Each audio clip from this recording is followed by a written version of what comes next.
you will fail your way to greatness. Most people allow their fear of failure to outweigh their desire to succeed.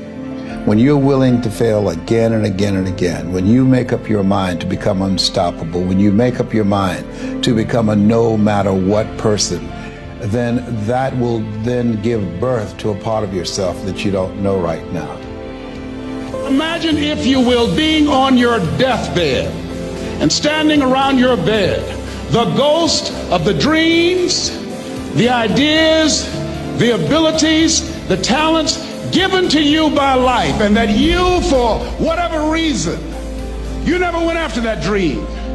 You never acted on those ideas. You never used those talents. You never used those gifts. And there they are standing around your bed looking at you with large angry eyes saying, "We came to you, and only you could have given us life. And now we must die with you forever." See, most people stop short of their dreams and park and get off the highway of life because of the rejections of life. You will always be rejected. It's no big deal. Jack Canfield said rejection is a myth. It's not like when somebody says no and then they slap you. No, it's just, to me, make no your vitamin. Get excited about the no. Why? Because every time someone says no, that brings you another step to a yes. You're getting closer. Trust me, you will win if you don't quit. You will win if you don't quit. Even a broke clock is right twice a day. As you go through the challenges of life and you look at it and embrace whatever comes to you, don't run from it. Step toward it. Don't try and duck it like most people do. See, most people want it easy. See, if you easy come, easy what? Easy go. See, but when you go at what you're going to deal with and you deal with the difficulties of it, when you handle those hard things close at hand, making those hard decisions right now that you don't want to make, learning those things that you don't like to do, but you know that in order for you to get where you want to go, this is one of the hoops that you have to flip through. And I'm saying to you, whatever you got to do it, because if you don't, life is going to whoop you until you surrender. You have something that you brought to the universe, and that if you decide that my life deserves my developing this what I do well, and becoming the best at it, and mastering myself, and seeing what I have within me, if you decide to drop your buckets where you are and develop your gifts, I grant you, you'll never ever be without. I grant you that your gifts will take you places that will literally amaze you. I grant you that if you begin to work to develop your gifts, you'll develop a strong sense of happiness. You'll get a larger vision of yourself, because part of beginning to get a larger vision of yourself, all of us need some area of our lives where we can have a feeling of competence. That people know when they think about this area, that's something you do. That you eat and sleep that. And that you do that. You do that. Changing is not easy, but changing your life, changing habits, reinventing yourself, picking yourself up after life has knocked you flat on your back. I've got to say, when life knocked you down, try and land on your back, because if you can look up, you can get up. Well, that sounds cute, but that's not easy. When I was diagnosed with prostate cancer 17 years ago, that first time that happened, I said, hey, I can handle this. Then when it came back a year later, last year, 17 years later, and this time it metastasized to 7 areas of my body and ate 40% of my T1 vertebrae. Now the stakes are higher. It's just life saying, okay, Mr. Motivator, you beat cancer the first time. What you gonna do now? I started laughing. When the doctor told me, he said, why are you laughing? Are you in denial? I said, no. I said, I feel like Mother Teresa. He said, what do you mean? She said, Lord, I know you know how much I can bear. I just wish you to have so much confidence in me. I said, the stakes are higher. So I've got to dig in and got to fight more. Because at the end of the day, life is a fight for territory. And once you stop fighting for what you want, what you don't want will automatically take over.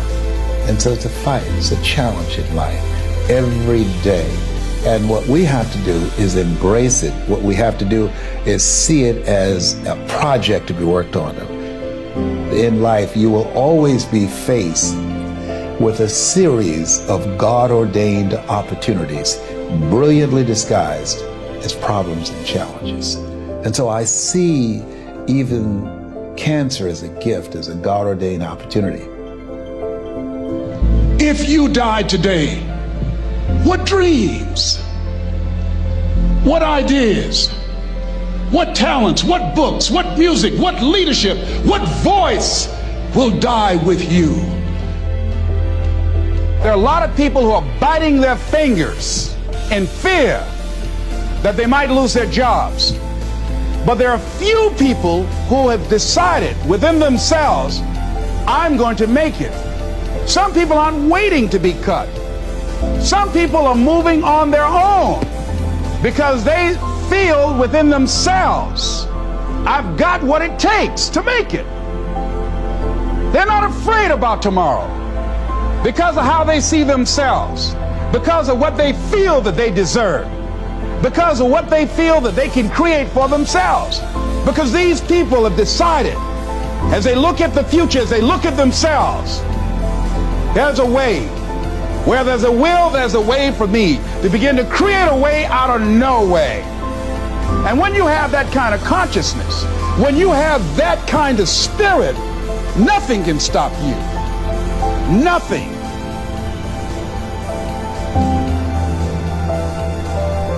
There's no secret to success.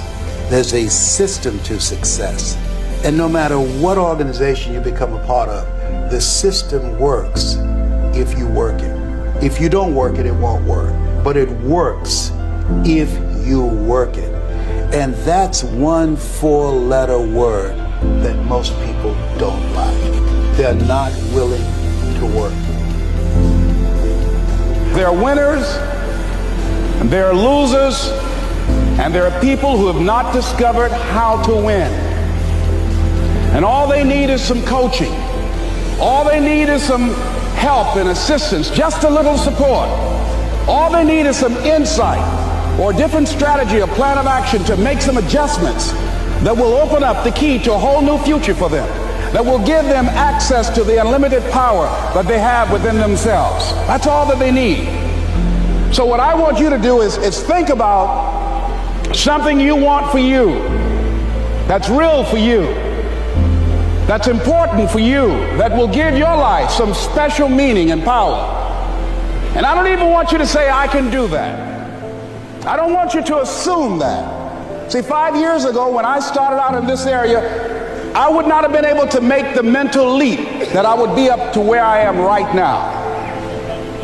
I don't want you to begin to just psych yourself out. No. I want you to be able to say something to yourself that will enable you to maintain a level of integrity with yourself.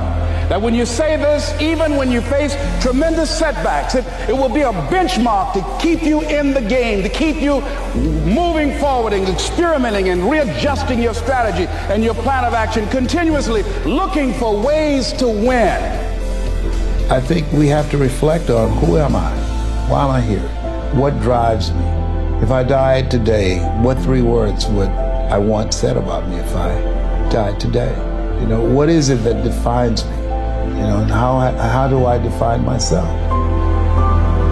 So I went to the next mode necessary to start talking to people and seeking and asking for what I wanted and leveraging relationships and trying to find out, how do the people do it that went ahead of me? How do they do it? And then what is it I need to do? How is it I need to train myself, to develop myself? What's the resources that will be required in order to make it happen? And as I start seeking out and asking questions, I started running into people who said, I know someone who can help you do that. And they helped me get connected with those people. Remember, we have so much energy that can take us so far. It's necessary that you hook up with some other energy that can take you to the next level. I hooked up with them. They said, let's go. I said, away we go.